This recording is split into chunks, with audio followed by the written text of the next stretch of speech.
The World Bank has warned that President Bola Ahmed Tinubu's led administration had advised that it should not revert the ongoing economic reforms to avoid triggering negative implications for the country. You will recall that the president announced the termination of fuel subsidy regime on the first day of office on May 29, 2023.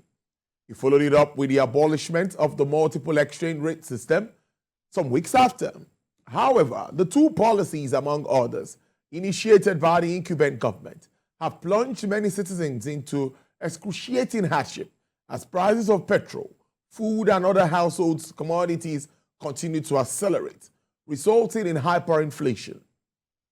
Meanwhile, the Nigerian National Petroleum Company Limited, on its part, recently jacked up the price. Well, they will tell you they are not into price fixing, but we see that there's an increase in pump price of petrol, as much as 1,000 naira in some cases, over 1,000 naira in some cases. I just go back from Abuja and I can tell you that they are buying fuel at 1,200 and 1,300 in some cases.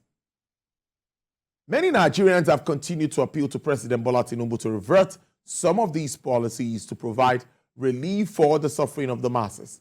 However, the federal government has repeatedly defended its reforms policies, insisting they are necessary steps to steer the nation's economy on the right trajectory.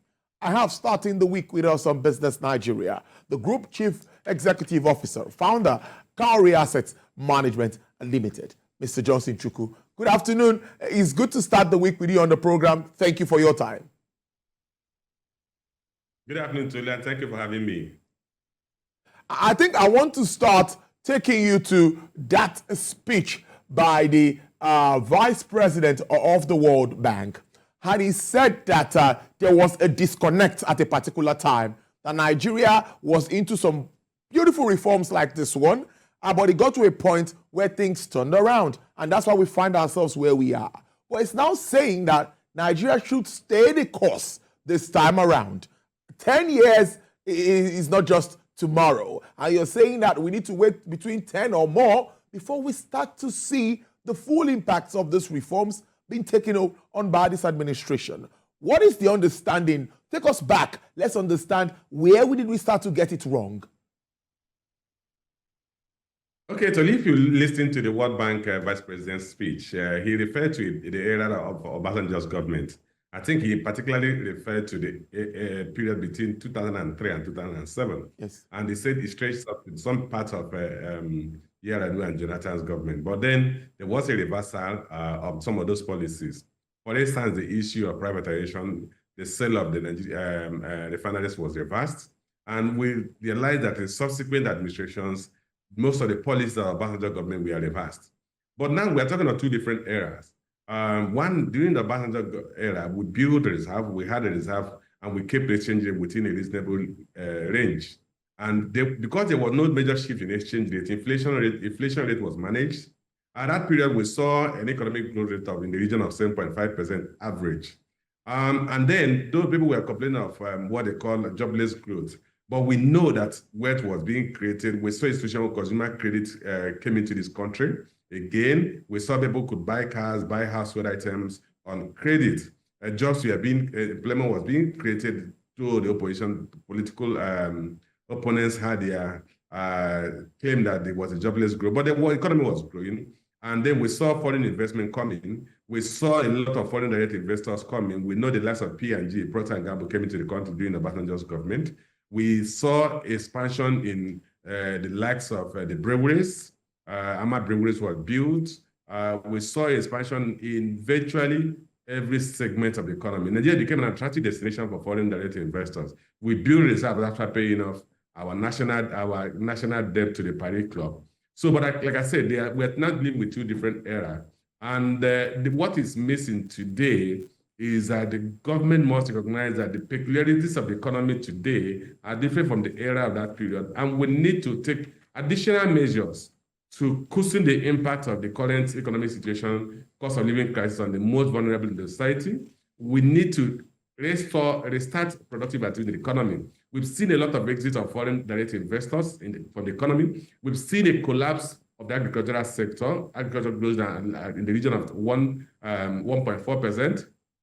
We've seen a lot of manufacturing outfits shut down. And so a lot of the changes we have introduced need to be supplemented by some other policy decisions and interventions that will help restore economic growth and make sure there's food available in the economy and achieve foreign exchange stability, so we moderate the level of inflation we have in the country.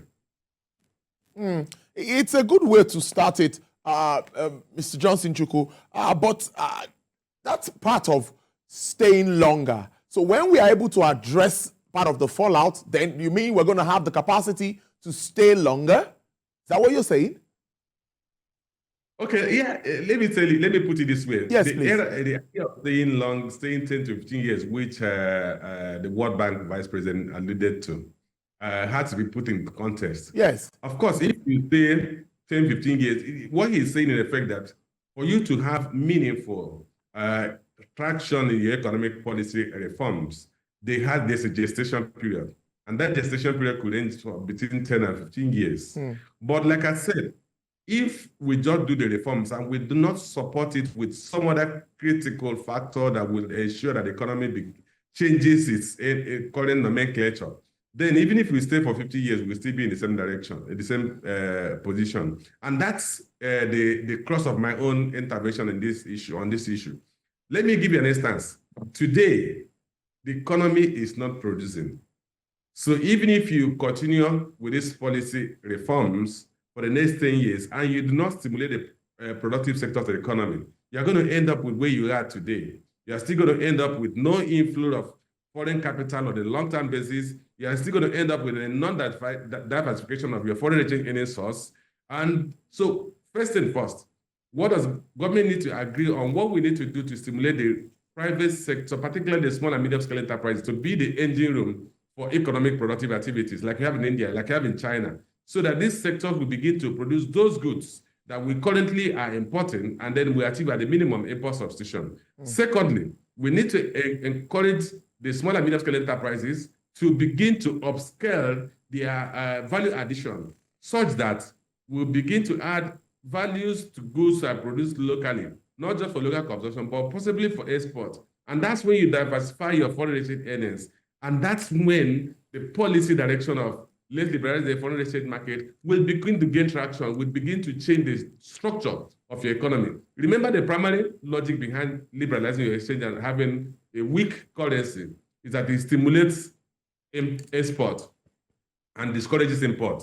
So if you do not build a base that will ensure that at least the discouragement of imports is achieved by import substitution industries, then you will still be where you are. If you do not build a base that you begin to grow value addition to what you produce locally so that you can export them and diversify your foreign exchange earnings, you will still be where you are in 10 years. So beyond the reforms, government needs to tell us what are they doing to stimulate these sector productive activities so as to achieve the diversification of foreign exchange, diversification of, and reduce the impact of movement in crude production and crude prices on the economy, which is the cause of the current inflationary pressure we are facing today.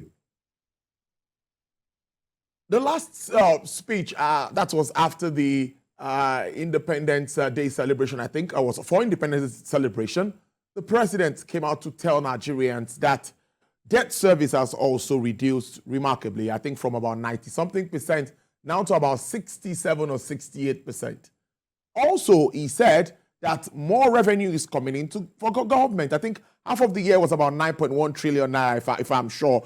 You understand this better than I. But my point really would be, what are the expected positives from total subsidy removal? Because it seems like subsidy is gone now, totally. What are the expected positives? Nigerians are watching. Okay, let me put it this way. Whenever you say anything about economic factor, you also need to look at there are also unintended consequences or other side of it. In terms of the expected positives, one, you've seen a material reduction in consumption. That is demand for fuel because most Nigerians can't afford to feed their family. Which I said is also come to that. It is that they're going to see a reduction in economic activities. You are really seeing a worsening in the standard of living of Nigerians. But if you consider that there's a reduction in consumption of fuel, and therefore there's a reduction in demand for importation of fuel, or even the one you're buying from Dangote, if you consider that as a positive, yes, you can see that as a positive, but you also recognize there are also negative impacts of that. But beyond that, ordinarily, if we have the productive base, which is why the next thing you should expect that it should attract people to invest in the downstream sector of oil and gas sector to have increase in level of local refining. So we're expecting that to come up on stream. We expect that beyond the Dangote refinery, there will also be local, not export-oriented refineries like you have Dangote is situated in an export-free trade zone. Today, you can actually set up a refinery in the country within the local economy and then buy crude. Possibly, you set up a refinery close to your wellhead if you have a field, and then produce crude from your and pump it to your refinery, and then you cut completely the cost of transportation, and then hopefully that will help you achieve some level of economies of scale, some level of economics of location. And that way, we're going to see an increase in refining capacity and ultimately meet local demand export. So that will further diversify our export of petroleum products, not just crude, but also refined petroleum products. So those are what you can say in the medium to long-term benefit of it. In the short term, you are seeing a slowdown in economic activity. You are seeing an increase in the level of difficulties Nigerians are having in moving around. You are seeing a worsening of the standard of living of Nigerians. So the question is, how do you shorten the pain period and the benefits will come in? At that point, the benefit will now outweigh the cost, and people will get more jobs. We can produce not just refined product, but even the byproduct of refined product will increase our export earnings, and then Naira will strengthen further. Cost of living will decline, people will get jobs, and so those are the medium term. But in the meantime, you have to deal with the immediate consequences of this action. And like I said, there are positives which you asked for, but we must also deal with the short-term negatives associated with the policy. Very importantly, I'm still staying with that report now, and the World Bank again says, well, we are already into that market-determined exchange rate. And they commended the CBN governor in that speech, saying that Governor Cardoso is on the right track. We see that external reserves has also been increasing in recent times. There was just even an accretion of about $2.9 billion in recent times. But we see that the reserves are looking very, very good. But the rates is still hovering between 1.6, 1.7, and some will tell you that this is not where we should be. In your understanding of our currency, do you think that the Naira is appropriately priced at the moment? Absolutely, I don't think it is appropriately priced, and that's a straightforward answer. And I'll tell you why. Yes, we are now so-called allowing, quote unquote, market forces to determine the exchange rate. But market forces are most appropriate where you have a near perfect market, where you have many suppliers and many buyers. In Nigeria's peculiar situation, you have a near monopoly market. So you have the central bank as the sole market maker in the FX market. It's only when you increase materially interest rate that you see foreign portfolio investors flowing capital into the economy, and then you have banks also as relatively reasonable suppliers. But ultimately, central bank gets access to almost $90 billion of foreign exchange earnings. So if you say you're allowing market forces to determine the exchange rate, and the market maker who is the recipient of our $90 billion of foreign exchange earnings is not intervening in the market to meet market demand, then you have a market that the prices are not reflective of actual market dynamics. Because what is happening is that we say we have liberalized, which is good, we have liberalized. But central bank must also measure what is the reasonable demand of the market for foreign exchange, given that it is virtually the major recipient of foreign exchange as therefore the market maker. It should be able to supply the market regularly. It's not just a number we're building reserve about 2.9 billion, but are we supplying the market? Because today, HCD is about 1,710 naira. So that should not be. Assuming the inflows of capital, foreign currency into the economy is dispersed among banks. And then the banks are the one coming to the market to supply the market based on market demand. Maybe we've been talking of what as 700. So the central bank must measure what is our natural demand for forex. And then based on that natural demand, the central bank must intervene in the market to ensure that enough supply is available in the market to meet the inherent demand of the market. And that way, we will have a relatively market-determined exchange rate. Without that, you have multiple buyers, limited sources of supply. And the source coming from these other marginal suppliers, some foreign portfolio investment that came in through the banks, home remittances, diaspora remittances are not enough to meet overall market demand. And that's why the exchange rate has continued to move northwards. So making our environment more business friendly is also in that speech. And we know that we've seen efforts before now from government, federal government, in some cases, some state governments trying to make sure that the environment are business friendly. But with all of these efforts, would you still say now that this is one of the best places to bring your money into? Well, so your answer is as good as mine. So I think that's more of a rhetorical question, because what we're discussing here is how do we make Nigeria an investment-friendly destination? How do we make Nigeria the first choice of foreign direct investors who are looking for opportunities in global, within the global market space? We know that today, China was occupying that position, was the number one for quite some time. India is gradually taking over that position from China. We see countries like Vietnam attracting a lot of foreign direct investment, because what has happened in the fact is that the global investors, manufacturers are looking for alternative locations to turn into productive capital of the world away from China after the supply chain bottleneck that was created by COVID lockdown by China. So investors or manufacturers are looking for alternative outlets other than China. And they have identified India, they've identified Vietnam, they've identified the likes of Philippines, Thailand, and as destinations to go and manufacture. That's also the way we should be angling to be. That should be our ambition, to be among those to be selected and identified as investment destination. Today, we've not achieved that. What we're actually dealing with is even how to keep those who we are here to stop living. So there was in Port Harcourt a couple of weeks ago, I think maybe 4 weeks ago, and I went around Transamadi. I was shocked. There's no manufacturing activity going on in Transamadi industrial layout. Yeah. And for you, if you know Transamadi in the 80s and 90s, you know what I'm talking about. Virtually all the manufacturing activities have left us. We were talking earlier about the likes of Procter & Gamble that came during the government. They've left. You see Nigerian brewery is struggling. It's on life support because they are letting their shareholders fund is negative, and they're trying to raise capital, about 600 billion, to recapitalize themselves. You have a Nestle that has turned into negative shareholder funds. And you have the likes of GSK that have left the country. We have Guinness that have left the country. And this will ask you, so this addresses your question. Are we now the desired investment destination? I think the narrative for us is to change the narrative, and then ensure that the government do those things that will make us a desired investment destination for investors.